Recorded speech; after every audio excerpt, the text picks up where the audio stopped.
দ্রুততম সময়ে নির্বাচনের রোডম্যাপ দেবে সরকার। এই তথ্য জানিয়ে পররাষ্ট্র উপদেষ্টা তৌহিদ হোসেন বলেছেন, সরকার জানে নির্বাচনের রোডম্যাপ না দিলে বিনিয়োগকারীরা আস্থা পাবেন না।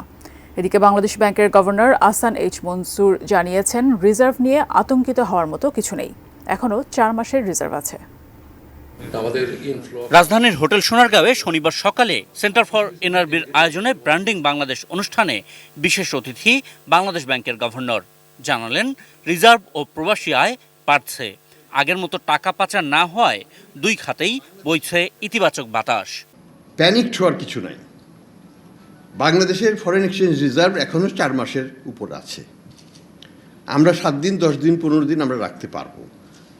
আমাদেরকে এগ্রিগেটরের কাছ থেকে না কিনলেও চলবে। ওই 10টা এগ্রিগেটরকে ব্যান্ড করে দিলেও আমাদের কিছু আসে যায় না। তবে প্রবাসে বাংলাদেশিদের বিভাজন নিয়ে হতাশ গভর্নর।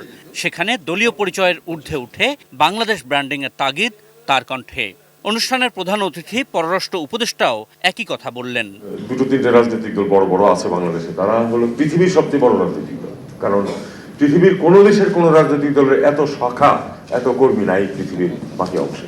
আওয়ামী লীগ, বিএনপি এবং জামাত, জাতীয় পার্টিও ক্ষেত্র বিশেষে তাদের সমস্ত বিশ্বের শাখা আছে এবং তারা এই বাংলাদেশের এখানে রাজনীতিতে যেমন এই 2 দল বা 3 দল প্রচণ্ড শত্রু ভাবাপন্ন, একই রকম শত্রু ভাবাপন্ন আমাদের এক্সপেক্টেড যারা আছেন তাদের যে দল, এই দলের যে ব্রাঞ্চগুলি আছে সেগুলো। স্বাস্থ্যকর অল টাইম ফ্যামিলি কেক, সব সময় অল টাইম হেলদি লাইফ। এরকম পৃথিবীর আর কোনো দেশের ক্ষেত্রে দেখেছেন আপনারা যে কেউ একজন এখান থেকে যায় আর তাকে ওই ডিম সরার জন্য বা তার বিরুদ্ধে স্লোগান দেওয়ার জন্য বিরাট সংখ্যক মানুষ দাঁড়িয়ে আছে।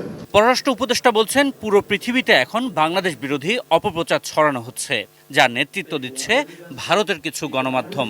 আপনারা খেয়াল করেছেন যে গত 4 মাসে কি প্রচণ্ডভাবে বাংলাদেশ বিরোধী প্রচারণা সমস্ত পৃথিবীতে চলছে এবং সেটার পুরোভাগে আছে কিন্তু ভারতের মিডিয়া। এই ডিসইনফরমেশন এবং মিসইনফরমেশনের মোকাবেলা করাতে আপনাদের একটা ভূমিকা আছে, সেটা আমি আপনাদেরকে একটু অনুরোধ করছি যে আপনারা পালন করুন। বিনিয়োগকারীদের আস্থা ফেরাতে সরকার দ্রুততম সময়ে নির্বাচনের রোডম্যাপ দেবে বলে জানান তিনি। রাজনৈতিক একটা অনিশ্চয়তা যখন দেখেন কেউ, তখন সেখানে কিন্তু ইনভেস্ট করতে আসতে চান না সহজে কেউ। কাজে এটা আমাদের জন্য একটা কঠিন কাজ সামনে।